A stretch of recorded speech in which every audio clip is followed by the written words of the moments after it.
Salut à toutes et à tous, 大家好.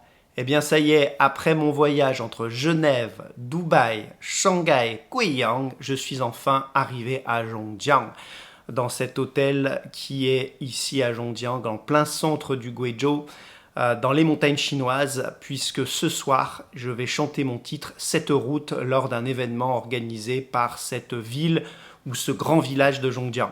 Ça fait très plaisir de me retrouver ici. Pourquoi? Parce qu'en 2019, j'avais déjà eu la chance de chanter avec Ayoduo, cette chanteuse Miao, un titre, Xiang Yue Wei Zhi Di Dai, Rendez-vous en terre inconnue. C'est un super souvenir puisqu'à l'époque, on avait chanté dans ce stade. Eh bien ça y est, aujourd'hui, je vais rechanter à nouveau dans ce stade de Zhongjiang qui s'est développé puisque ici, les Chinois sont fans de foot et puis aussi fans d'événements qu'ils organisent régulièrement dans ce stade.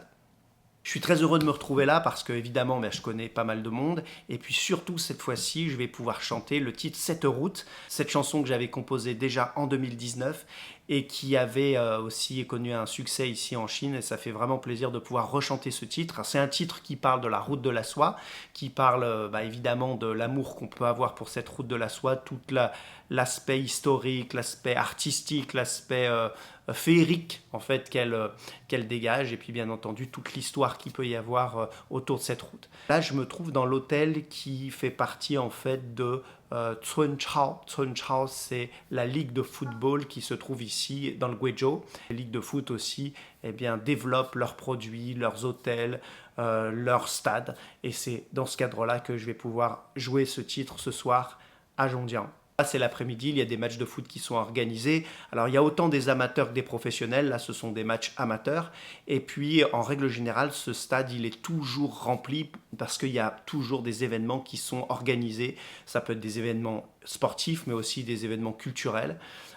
C'est l'idée en fait ici en Chine, à chaque fois qu'on développe un lieu, on mélange l'aspect culturel avec l'aspect festif.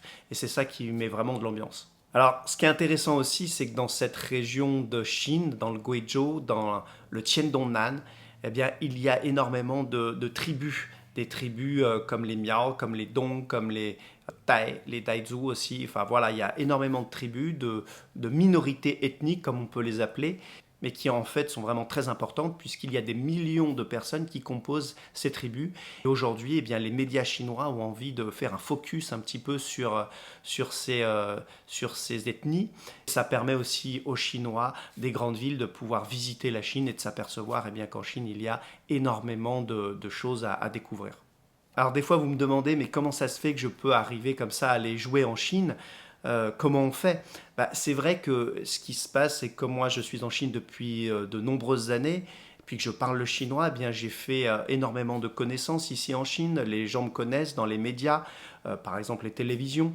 Et puis dans cette région du Tiandongnan, comme je suis déjà venu plusieurs fois pour faire des concerts, eh bien au fur et à mesure, les organisateurs eh bien, me demandent peut-être des chansons un peu différentes. Et ce coup-ci, ce qu'ils voulaient, c'était pas que je chante en chinois, c'était vraiment que je chante cette chanson, Cette route, sera évidemment sous-titrée lorsque je vais la chanter et la vidéo sera diffusée à la télévision et sur les réseaux. Et ça permet aussi pour les Chinois bien de toujours s'ouvrir sur l'extérieur et connaître un petit peu plus les cultures étrangères, comme par exemple la culture française. Ce que je remarque aussi ces dernières années, et particulièrement cette dernière année en 2024, eh bien, c'est qu'il y a un boom des diffusions en streaming. C'est-à-dire que tous les événements qui sont organisés, eh bien, il y a toujours une partie de streaming, c'est-à-dire que c'est diffusé en direct sur des plateformes. Alors là, ça va être diffusé à la télévision locale ici en Chine, dans la province du Guizhou. J'imagine que ça va être aussi rediffusé sur d'autres chaînes, puisqu'en Chine, il y a énormément de chaînes, évidemment.